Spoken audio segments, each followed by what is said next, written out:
Daniel 5 y versículo 1. Dice la palabra del Señor, honrando al Padre, al Hijo y al Espíritu Santo. El rey Belsasar hizo un gran banquete para 1000 de sus príncipes, y en presencia de ellos bebía vino. Belsasar, con el efecto del vino, mandó que trajeran los vasos de oro y de plata que Nabucodonosor su padre había traído del templo de Jerusalén, para que bebieran de ellos el rey y sus dignatarios, sus mujeres y sus concubinas. Entonces trajeron los vasos de oro que habían traído del templo de la casa de Dios, que estaba en Jerusalén, y bebieron de ellos el rey, sus príncipes, sus mujeres y sus concubinas. Bebieron vino y alabaron a los dioses de oro, plata, de bronce, de hierro, de madera y de piedra. En aquella misma hora aparecieron los dedos de una mano humana que escribía delante del candelabro y sobre lo encalado de la pared del palacio real. Y el rey veía la mano que escribía.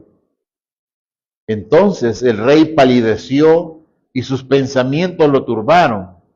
Se debilitaron sus caderas y sus rodillas daban la una contra la otra. El rey gritó en alta voz que hicieran venir magos, caldeos y adivinos.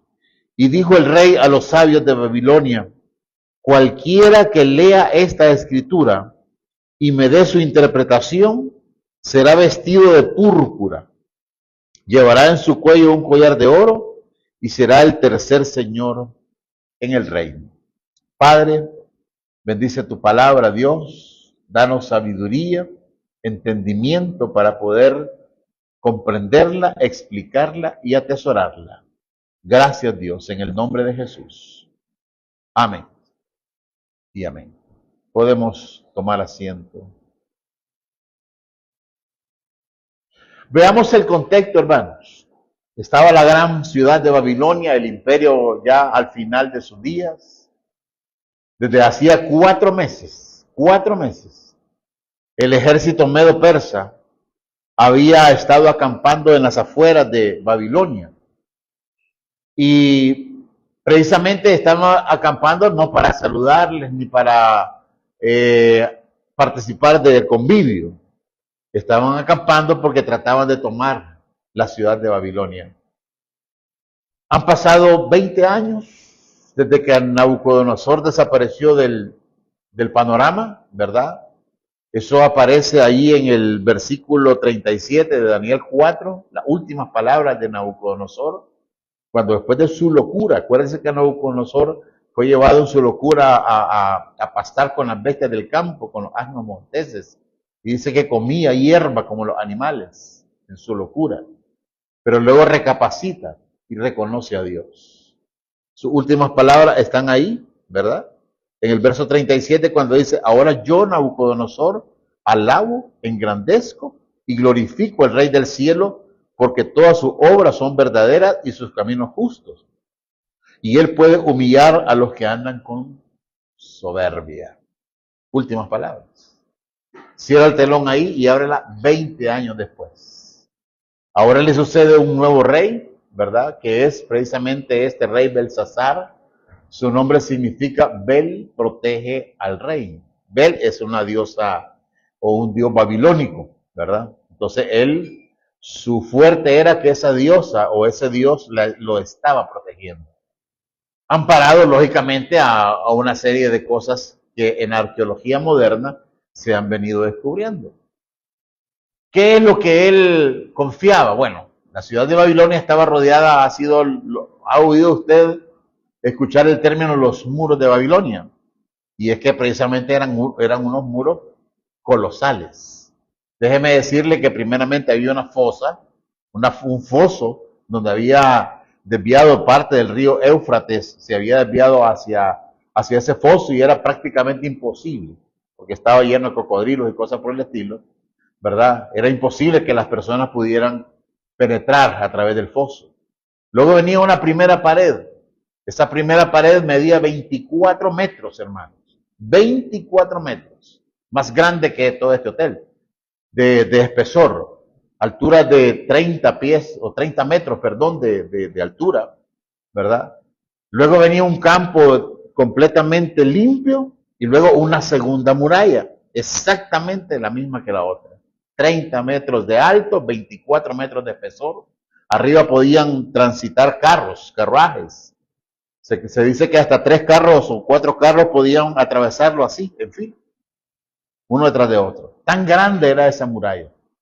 Y en esta segunda muralla habían unos atalayas, algunos de ellos llegaban a medir 90 metros. De tal manera que los arqueros podían perfectamente ver al enemigo y comenzar a disparar sus flechas incesantemente, de tal manera que los muros de Babilonia nunca habían sido flanqueados. Ningún ejército pudo tomar la ciudad. Aparte de eso, había un río que atravesaba el centro de la ciudad. Las personas pudientes hacían casas subterráneas y las metían debajo del río, para que en los tiempos de calor ellos pudieran estar refrescantes. Aparte de eso, el río les permitía a ellos tener agua en abundancia durante todo el tiempo. Habían peces de manera incontables, de tal manera que ellos podían, de una manera definitiva, poder sobrevivir a expensas del río.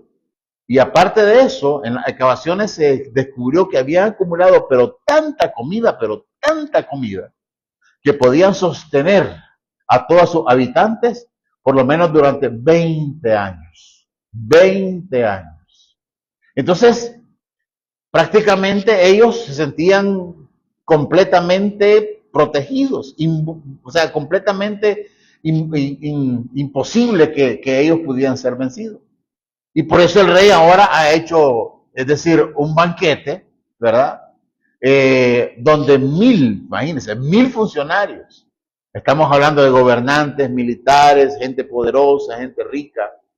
Y ahí dice que la presencia de mujeres en ese banquete no era usual en banquetes de índole política. Cuando se reunía el gobierno eran hombres los que se reunían. Pero dice que había mujeres y concubinas, es decir, era costumbre en aquel tiempo tener una esposa y una o más consortes. Entonces, lo que realmente los historiadores nos dicen, que lo que había una orgía terrible. Es decir, ahí lo que había era comida, sexo, por donde quisieran las personas. Es decir, sexo de lo que usted se imagina. Entonces, ese salón, ¿verdad? Era un salón enorme, no era el palacio del rey, era un salón dedicado a los dioses. Era costumbre en aquel tiempo, ¿verdad? Que los salones divinos, o más bien aquellos que eran dedicados a la adoración de dioses, era un salón enorme, medía 6 metros de alto y había una multitud de pilares que sostenían el techo.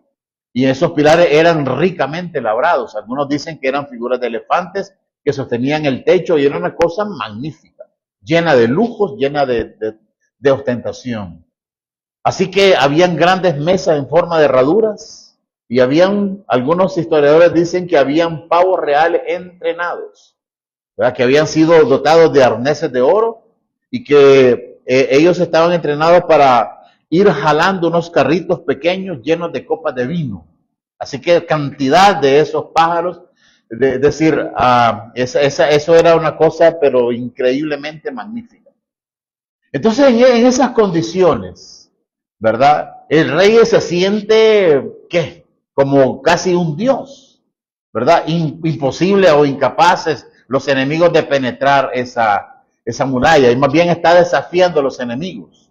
Ellos están allá fuera de las paredes, están fuera de los muros, mientras el rey disfruta con la gente más allegada, ¿verdad? Disfruta del banquete, del vino, de la borrachera, de la orgía, de mujeres, de hombres. Dice que en ese gran escenario habían como unos niveles donde jóvenes, mujeres y hombres, jóvenes, bailaban, ¿verdad? Y danzaban para entretener a la chusma.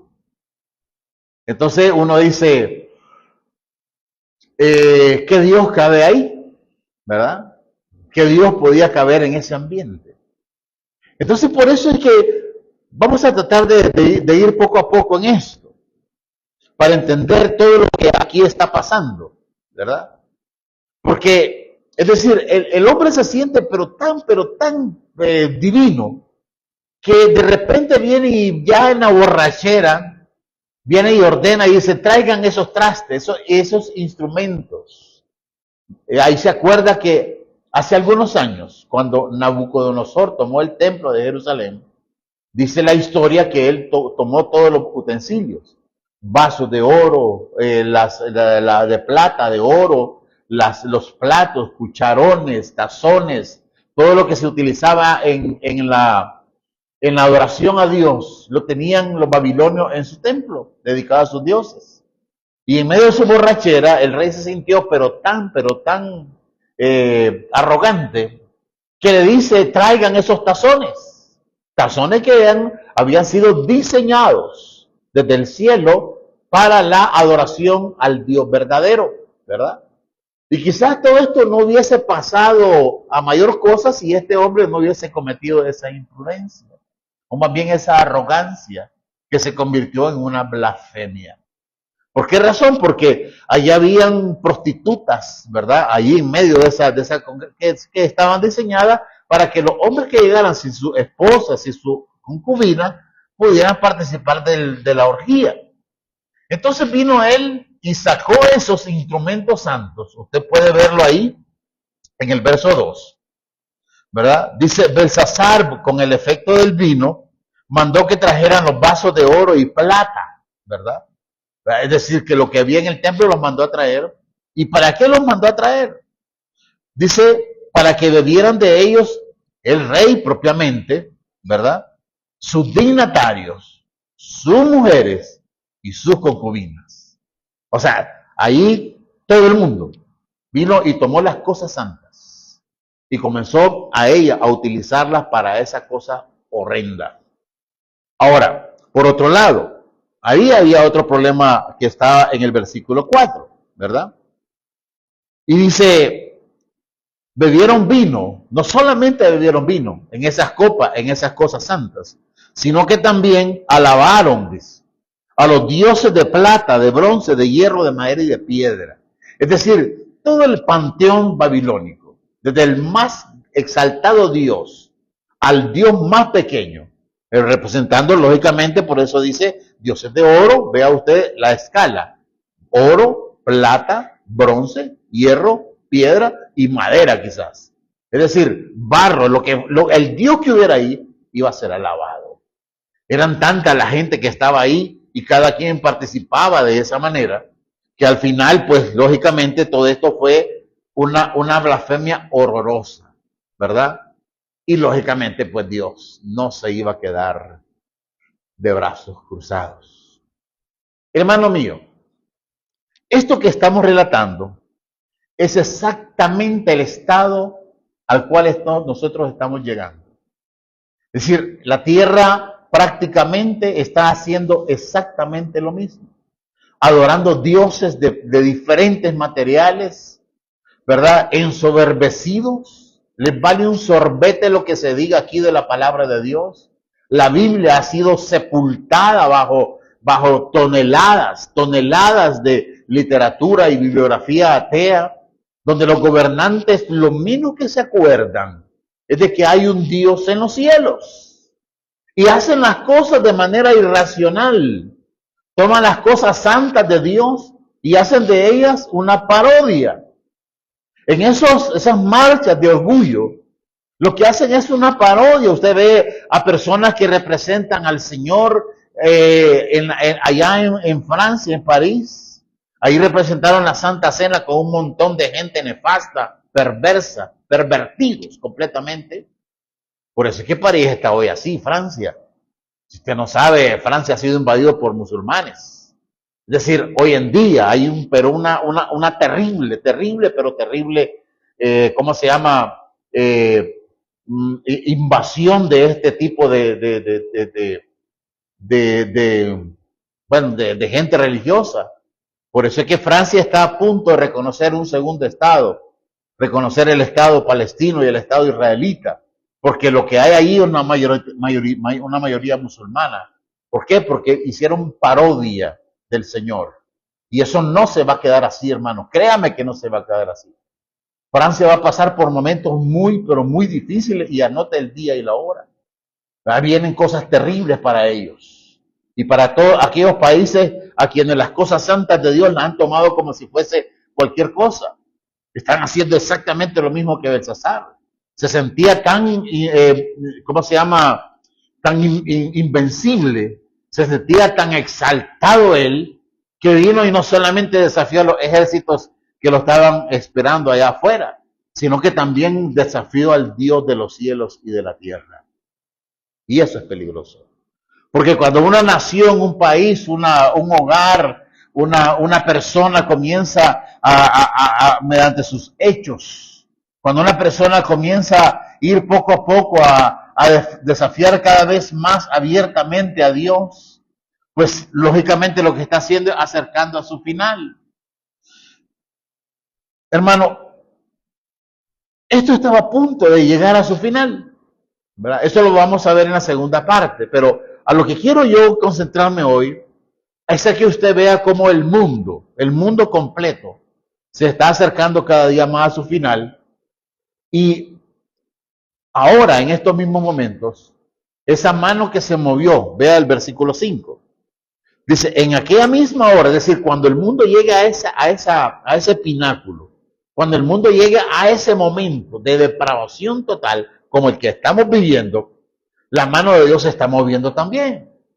Y dice, en aquella misma hora aparecieron los dedos de una mano humana que escribía delante del candelero. Y dice, ¿por qué delante del candelero? ¿Por qué delante de la luz?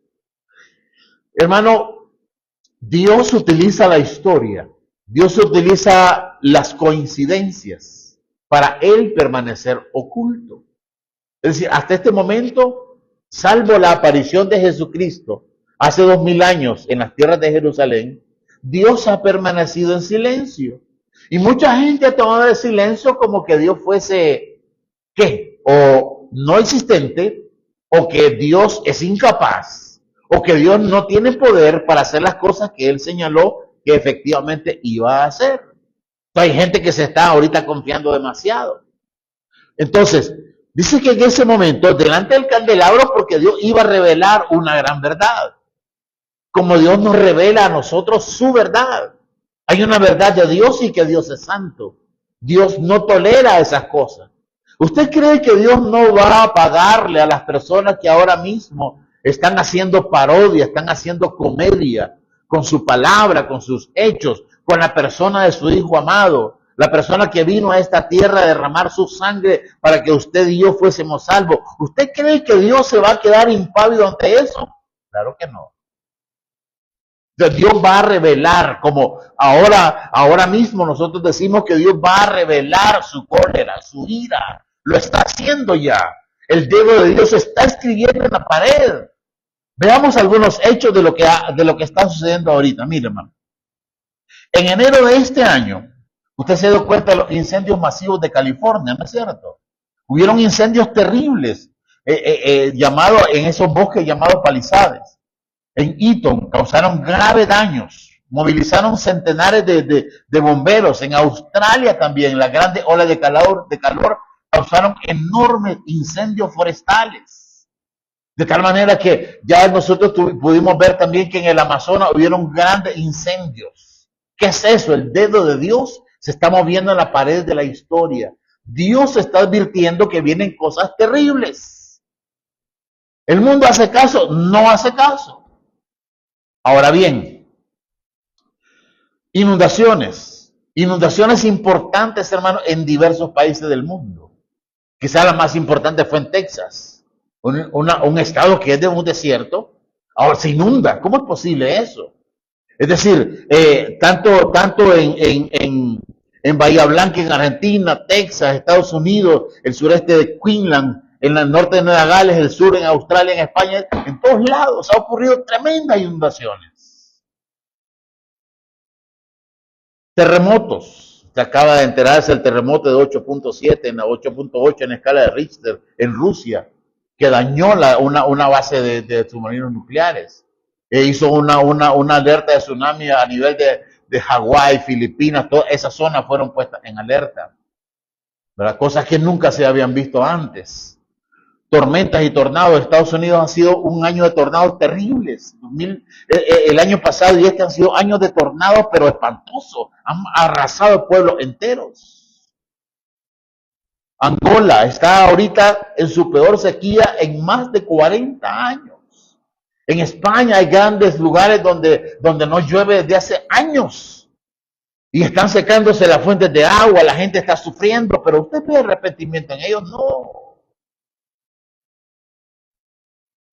Y las guerras están hoy en día, hermanos. ¿Sabe? Hace algunos días el expresidente de Rusia, un tipo de nombre Medvedev, hizo unas declaraciones. Y dio el nombre clave que ellos utilizan cuando cuando hay probabilidades muy altas de desarrollar un ataque nuclear. Le llaman Demhan, que es como una mano sucia. Esa frase que pronunció enfureció al presidente de Estados Unidos. Y sabe, en esta semana fueron recolocados 2 submarinos nucleares americanos en lugares que ahorita están en secreto, son clasificados, cerca de Rusia.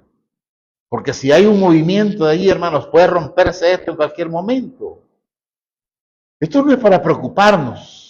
Es para que usted vea cómo la mano de Dios se está moviendo hoy en día. Hay una escritura en la pared.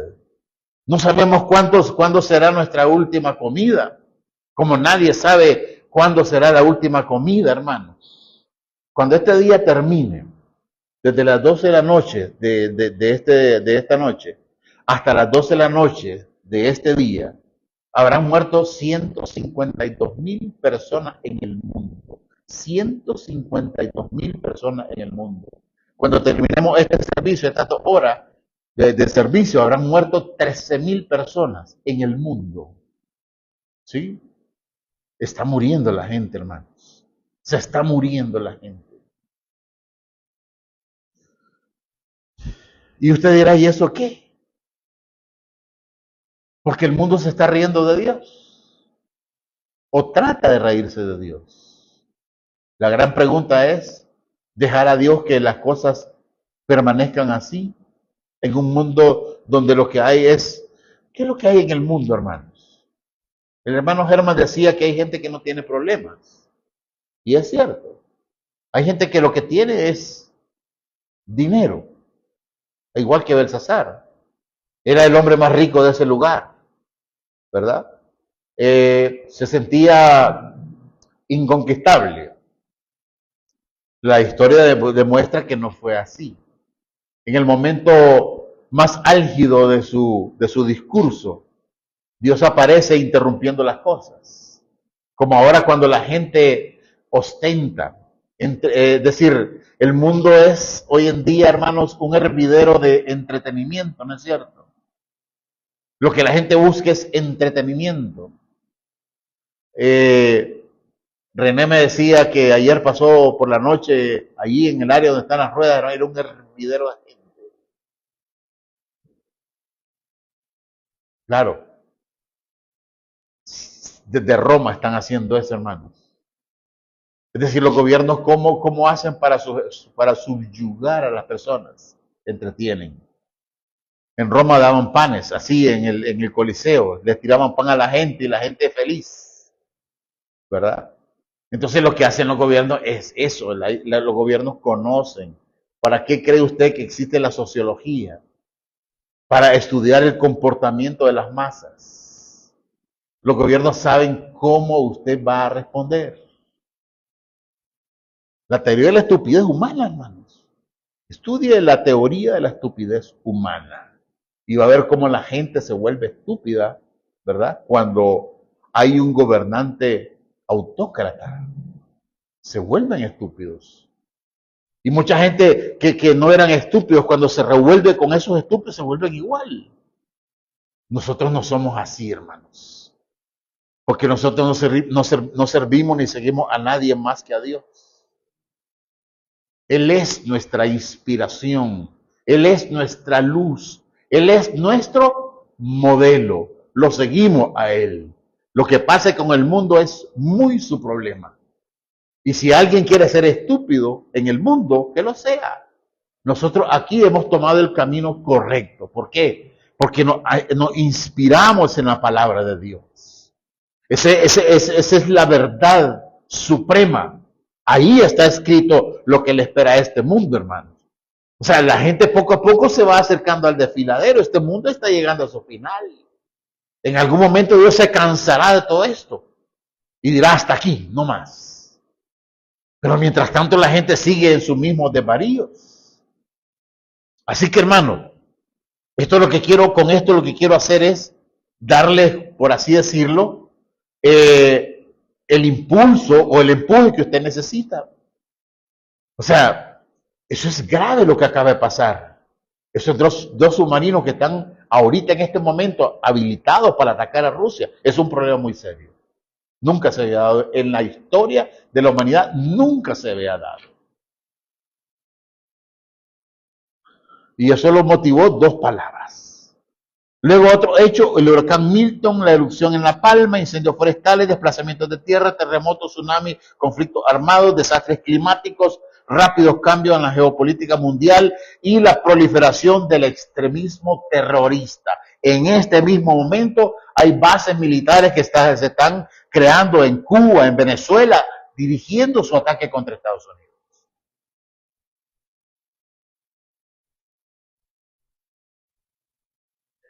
El eje Irán, China, Rusia, tres países que se están articulando para la última estocada de Satanás contra este mundo libre.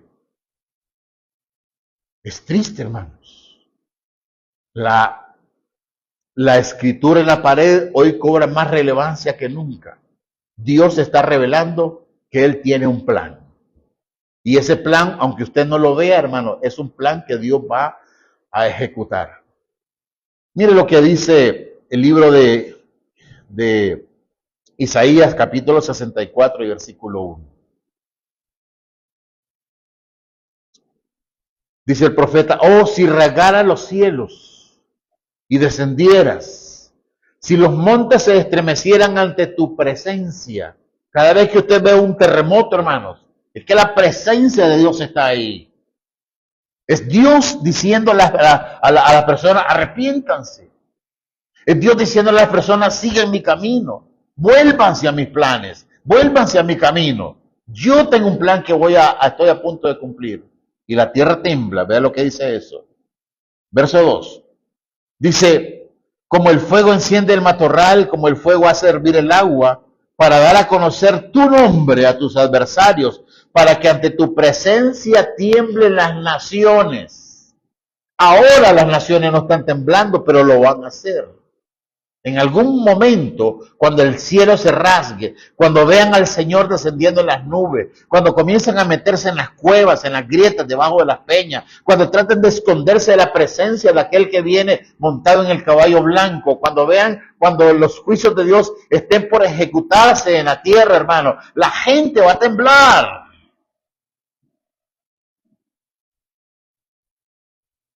Va a temblar. Verso 3. Cuando hiciste cosas terribles que no esperábamos y descendiste, los montes se estremecieron ante tu presencia. Verso 4. Desde la antigüedad no habían escuchado ni puesto atención, ni el ojo había visto a un Dios fuera de ti que obrara a favor del que esperaba en ti. Es decir, Dios va a obrar en nosotros, porque esperamos en Él. Él es nuestra esperanza. Él es la luz al final de la oscuridad, hermano. Cuando usted se encuentre en angustia, sepa y entienda que Dios está ahí con usted, que Dios lo ama, que Dios lo preservará, que Dios lo va a conservar, Dios va a liberarlo de esta plaga, de estas cosas que vendrán en el futuro. Y no importa lo que estemos atravesando hoy, hermano, lo que viene sobre la tierra es terrible. No se compara con lo que nosotros estamos atravesando hoy. Por eso es que Dios quiere mantenernos en vilo, quiere que nuestras oraciones estén constantemente delante de su presencia, para que Él siempre nos tenga, así como dice la Escritura, que Él va a obrar en favor de los que esperamos en Él. Él va a obrar en favor de nosotros.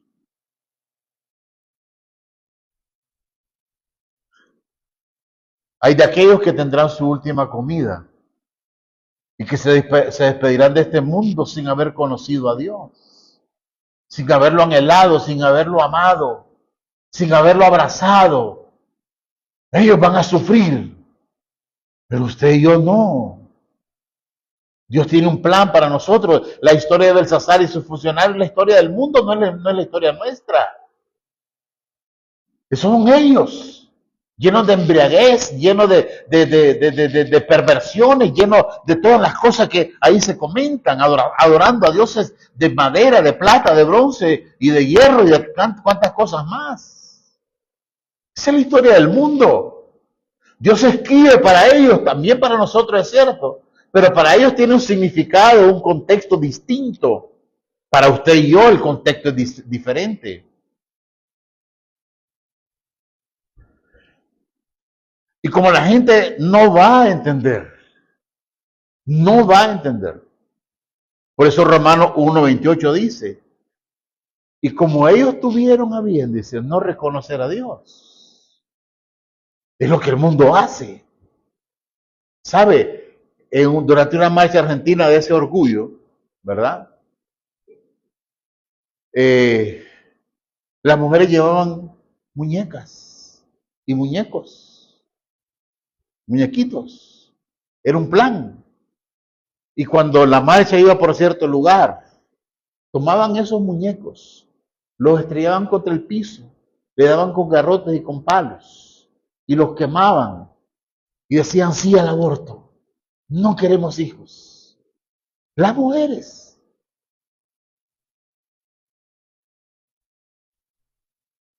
La palabra dice, no matarás.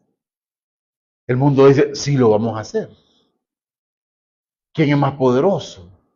¿El que puso la ley en la Biblia o el hombre que se niega a cumplirla? Dice, y como no tuvieron bien de conocer a Dios, ¿a quién lo entregó? Dice, lo entregó a una mente depravada. El mundo, entiende hermano, el mundo, la gente que no conoce a Dios, Dios los ha entregado. ¿A qué? A una mente depravada y perversa. ¿Para qué? Para hacer cosas que no convienen. El mundo ha sido entregado a Satanás. Eso lo dice la Escritura. Si usted lee del 29 al 31, solamente voy a leer algunas cosas porque si no nos vamos a entretener demasiado. Están llenos de toda injusticia, maldad, avaricia, malicia, envidia, homicidio, pleitos, engaños. Dice, son chismosos, dice. Y lea el 30 al 31 en su casa. Y va a darse cuenta cómo está el mundo.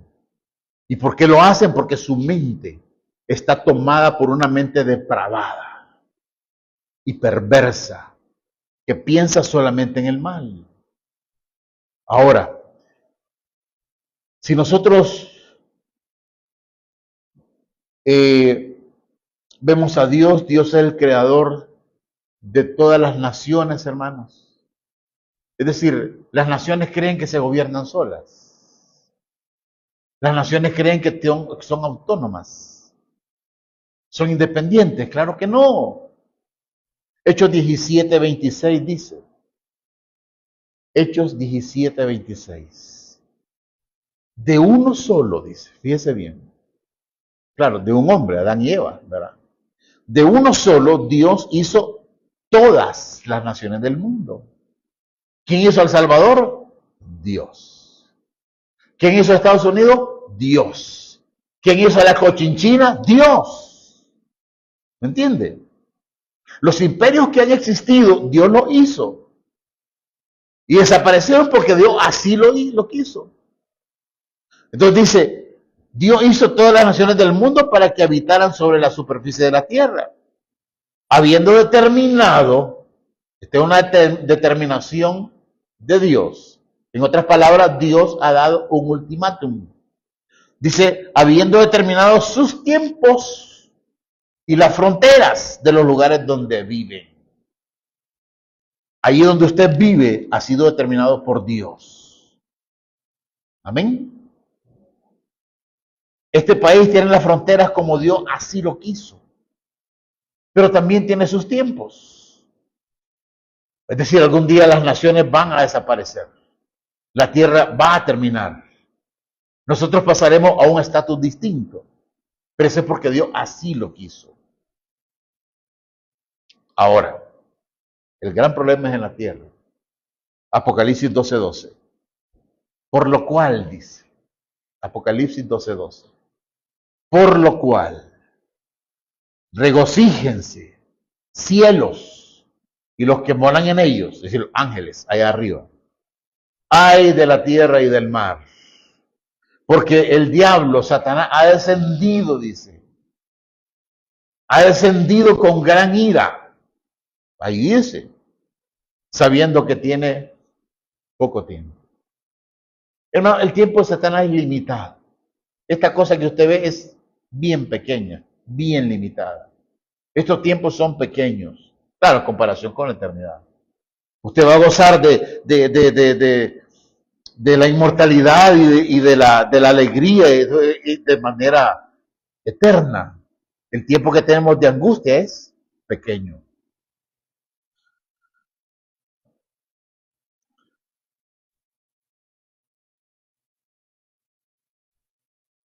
Tres cosas finales, hermano. Tres cosas finales. Primero,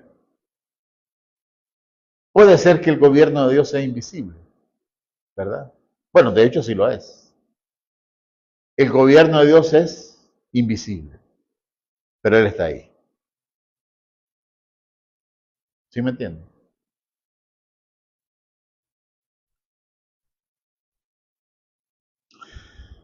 Dios está al mando. Dios está reinando. Él está sentado en su trono. Él no ha menguado. Su poder es el mismo. Su gracia es la misma. Su amor es el mismo. Dios está ahí.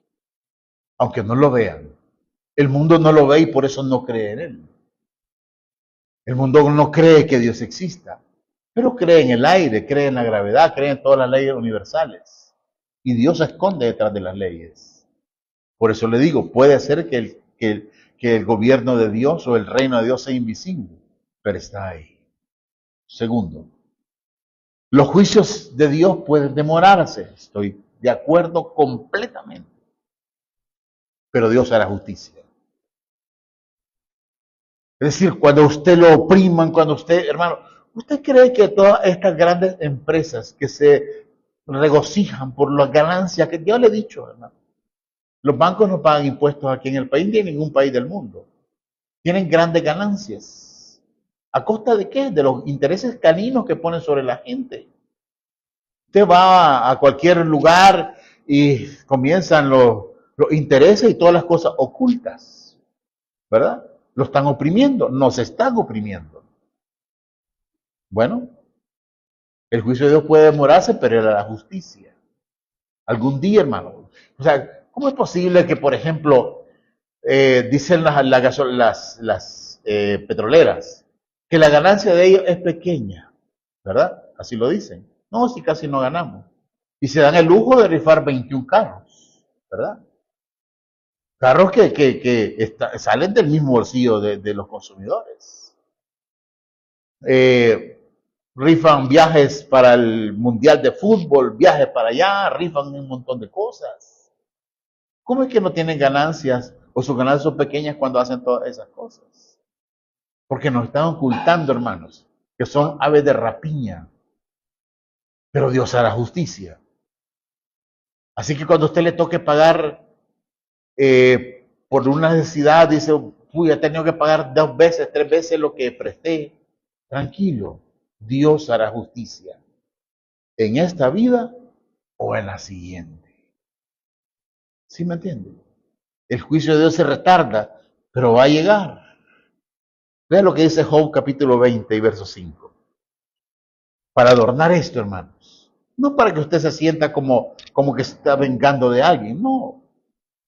Job decía, ¿no sabes que la alegría de los malos es breve y que el gozo del impío es por un momento? ¿Sí? Aunque subiere su altivez hasta el cielo y su cabeza tocara las nubes, perecerá para siempre. Los que lo hubieran visto dirán, ¿qué se hizo esta persona? ¿Qué hay de él? El juicio de Dios está ahí, hermano. Siempre estará ahí. Belsasar tenía una indicación clara. Vio a Belsasar realmente no era hijo de Nabucodonosor. Es decir, él era, lo miraremos la próxima vez, pero él era esposo de una hija de Nabucodonosor, pero le decía a su padre. Vio a su abuelo, ¿verdad? No sé cómo se le llama al abuelo de la esposa, ¿verdad? No sé. Pero vio a ese hombre loco, ¿verdad? Comiendo con las bestias del campo. Vio cómo Dios lo humilló. ¿Se humilló él? No. Se soberbeció su corazón. Entonces, por lo tanto, es lo que hizo él. En cambio de humillarse, más bien se exaltó y dijo, hombre, pues no me importa lo que usted diga, yo prefiero mi fiesta. Y siguió la fiesta. Siguió la fiesta. No la paró. Y tercero, el ofrecimiento de Dios puede ser ignorado, pero aún sigue estando de pie. Dios está esperando para que los impíos se conviertan. Dios está esperando para que la persona dé un paso adelante y decida cambiar radicalmente su forma de vivir, para abrazar la manera en que Dios ha determinado que el hombre debe de vivir. Por lo tanto, hermanos, esta primera parte obedecía al hecho de que queríamos presentar un panorama general. El domingo que viene presentaremos, si Dios nos permite, una conclusión de todo esto. Y bueno, si usted lo lee, pues ya va a saber quién es el que tiene en primer lugar pues la última palabra, ¿verdad? Usted y yo sabemos que el que tiene la última palabra se llama Dios. Él es el diseñador, el arquitecto de toda la historia. Todo lo que nosotros pasamos y todo lo que habremos de pasar, Él ya lo tiene determinado. Si somos obedientes con Él, si nos humillamos, si reverenciamos su nombre, si nos apartamos del mal, si hacemos las cosas que nos competen, hermanos, si cumplimos nuestros compromisos, Dios estará con nosotros. Y al final del día, nosotros veremos nuestra victoria. Denle un aplauso al Señor. Pongámonos en pie un momento, hermanos. Vamos a orar en primer lugar, antes de la cena del Señor. Vamos a orar para que Dios haga su extraña obra en nosotros, ¿verdad? Oremos. En el nombre de Jesús, venimos delante de tu presencia, delante de tu altar, Señor Dios Todopoderoso. Gracias porque, Señor, al escudriñar tu palabra y al calcar tu palabra con el mundo, vemos que las cosas coinciden. El mundo cada día está más loco, cada día está más ensoberbecido, cada día el mundo está más altivo. Y lo que vemos en el panorama es el derroche, el jolgorio. Lo que vemos, Señor, es el entretenimiento. Vemos las fiestas de los paganos. Vemos todas las cosas que ellos hacen. Y sabemos por el Espíritu, que ellos están errados. Porque Dios no está ahí. Dios no está ahí. Y cuando vemos el mundo loco, embriagado de sangre, de violencia, sabemos que tampoco Dios está en el mundo. Pero Dios está con nosotros. El Espíritu de Dios está con nosotros. Y por eso hoy podemos nosotros suplicarle al Espíritu de Dios y decirle: Espíritu, ven, ven Espíritu de Dios, ven Espíritu de Dios y hazte amigo de nosotros. Dígale al Espíritu Santo: Espíritu Santo, llena este lugar, llena mi vida, llena mi corazón, llena mi alma. Invítele a estar con usted y dígale: Espíritu Santo, hoy quiero que tú seas mi amigo. Quiero que tú camines conmigo. Quiero que tú me llenes y me des tu plenitud, Señor. Te lo rogamos, Dios, en este momento.